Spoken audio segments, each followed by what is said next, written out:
What's up guys, welcome back for another Yugioh Pro Duel video. Next match, Cross-Banlist Cup, like the small finals, the pre-finals. Both these decks haven't lost a match throughout the whole tournament. The deck that loses this one will take on one of the two decks here on the left side of the bracket, and that's either Chaos or Invoked, right? That will be the next matchup. But the matchup of today, both kind of recent decks, right? If I'm not mistaken, both decks should be from 2016. First list you see here, Extra deck Monarchs, one of my favorite decks, you know, because it's Monarchs, right, and at the same time, very powerful top tier during its time, right? Triple Storm for triple Aether, what more do you want, right, with Monarchs? Definitely has a very good chance against the second deck list, being, well, Burning Abyss slash PK Fire. The deck having access to only one tour guide, but, you know, the tour guide was kind of replaced by the Terror Top, triple Terror Top, and having access to triple Dante and to double Beatrice, right? So which deck has the advantage? From the comments, I've seen that BA had the more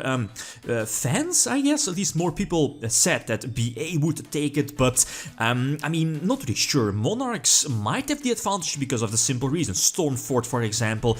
But, and also main decking Maxi, very, very crucial here in this matchup, and both decks are actually main decking multiple copies of Maxi.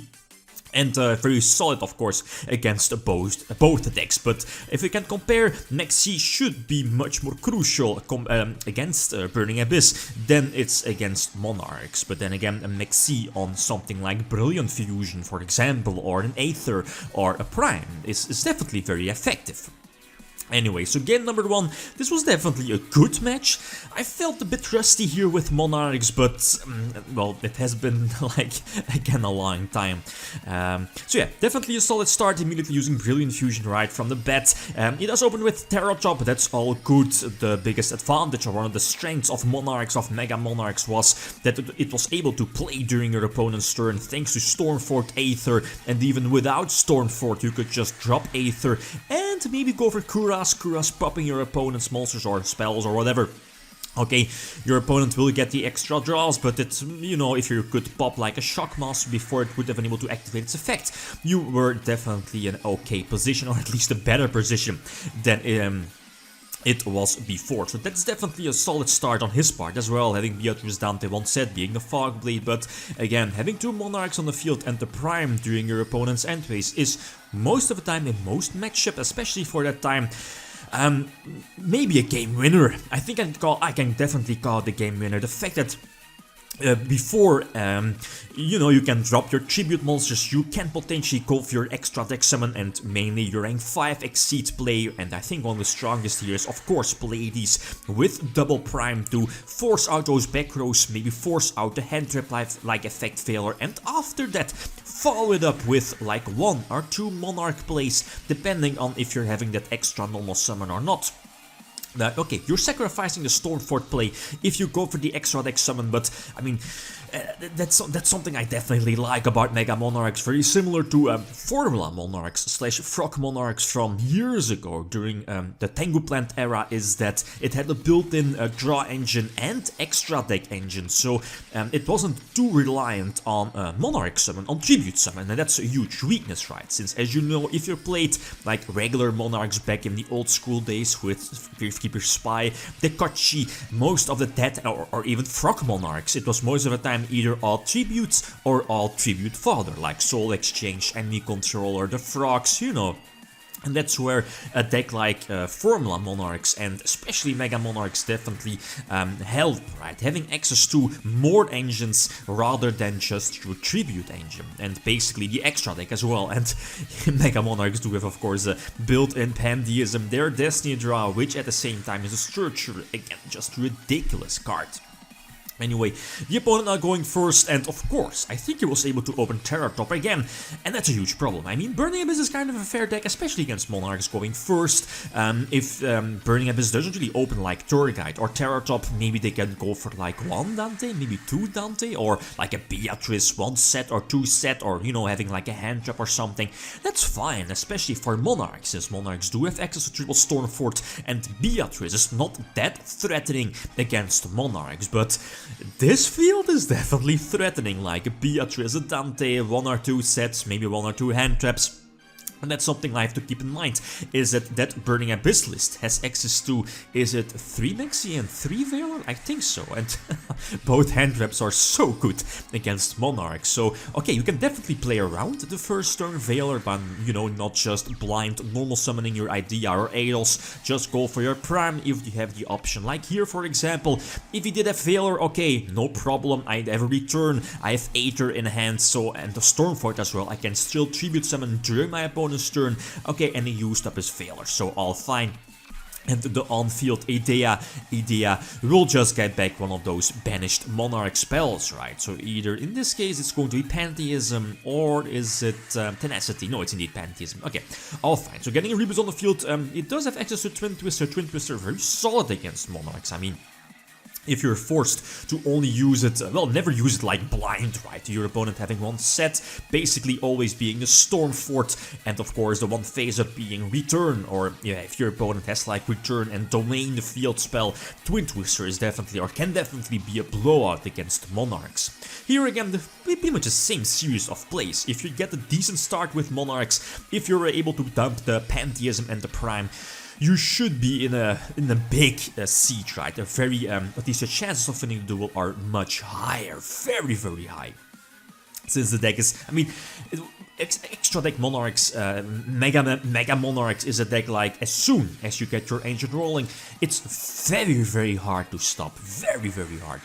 And that's definitely, I think it's definitely one of those title candidates, right? Then again, so here I think, yeah, definitely should have gone for Majesty's Fiend. I'm not really sure. I think I used Return a little too late. I should have used Return much sooner, and then, you know, by the first Tribute Summon search Majesty's Fiend, since I think I still have it, right? If I'm not mistaken, or did I use it? Yeah, maybe that's the reason.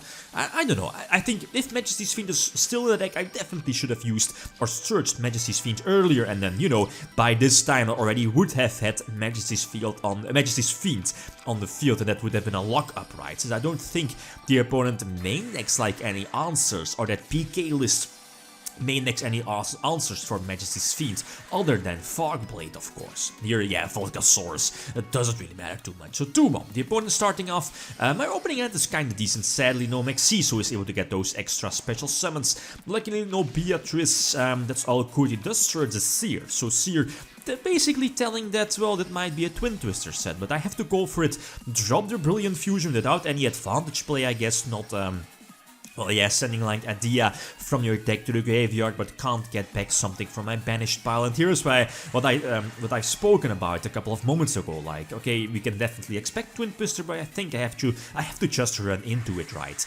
Worst case scenario, yeah, Valor Twin Twister, I guess. Fogblade would have been okay. No Aether effect, but at least I would have gotten Return Surge, so all fine, I guess. But nope. Both the Twin Twister and the Effect Failure pretty much seal the deal. He does normal summon Terror Top to search out attack it on Borg. Those, yeah, indeed goes for another Beatrice. And this is not going to be game, but as you know, I think we knew he searched out the Fogblade here. And okay, no Beatrice again. Okay, I do get back Aether, but yeah, what can I do, right? Any normal summon of Aedos would just be Fogbladed, if that's even a word, and yeah, if that's even correct English, right? But just set the Aedos, even if, yeah, in just some exceptional situation I might survive, there is the extra tribute summon during my next turn, but, well, what can I do, right? Not really sure if I do have an Erebus in my graveyard to discard the potential Stormfort, but still, having, or at least, still have a chance in this kind of situation where your opponent has multiple monsters, multiple big boss monsters, something like Stormfort is one of your potential comeback cards, right? Stormfort Tribute, but nope, that's definitely not the case. So 2-2. And yep, it's going into again number 5, so hopefully I don't break. Again, this is definitely a decent start, going for the Brilliant Fusion to get the extra normal summon. If the opponent does have Maxi, all fine. Valor is a little bit worse, but it's all fine again, thanks to the extra tribute summon. Going for the Erebus first, it forced out the effect failure, but much more important is dropping the Aether, and thanks to Stormfort I can tribute summon during my opponent's turn. No PA in his graveyard, so I can interrupt with the Aether Stormfort's play. At the same time, if he doesn't have Twin Twister, I'll get the extra search and those extra draws with Kuras, and hopefully drawing into those hand traps, and yep, there it is, the Maxi. Guys, this is one of the reasons why Maxi is banned, right? And it's still strange, it's 3 in the OCG. But that's besides the point. Mexi getting those extra draws and is forced to just end with one Beatrice, and that's not really that threatening. Any Stormfort or Pleiades or whatever can just force out the Beatrice, right? So there is Pleiades bouncing back the Beatrice. Okay, he does get back Dante on his side of the field. I can't activate Stormfort, but I should be able to drop just Majesty's Fiend. Not really sure if I would have been able to go for game. Yeah, I might be able.